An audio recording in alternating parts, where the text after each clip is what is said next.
Welcome to our channel. Today we how to uninstall Cloudflare WAF rules, complete guide step by step clearly. To uninstall Cloudflare WAF rules, start by logging into your Cloudflare account. Select the domain where you want to uninstall the WAF rules. Navigate to the Firewall section in the dashboard. Click on Web Application Firewall or WAF in the sidebar. Locate the Managed Rules tab within the WAF section.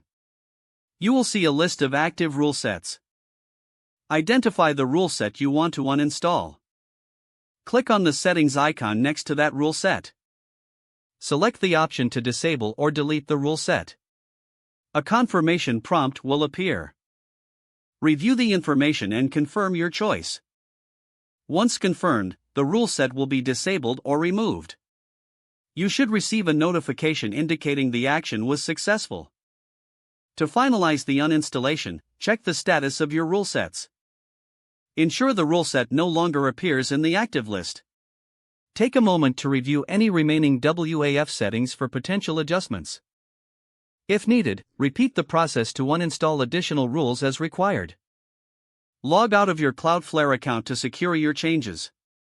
If the page does not load, refresh the browser or try again in a private or incognito window. Make sure you are using the correct email address, then retype it carefully to avoid small. If your password is not accepted, use the reset option and create a new strong password you can remember. Check your spam folder for verification or security emails, then complete any requested confirmation steps. Enable two-factor authentication if available to improve account security and reduce unauthorized access risk. After signing in, review your profile details so your contact information and settings are accurate and current. If you see an error message, note it down and try again after restarting your device and internet connection. Log out when you finish, especially on shared devices, to keep your account and payment information secure. If the page does not load, refresh the browser or try again in a private or incognito window. Make sure you are using the correct email address, then retype it carefully to avoid small typos. Don't forget to like this video and subscribe to our channel for more step-by-step tech guides.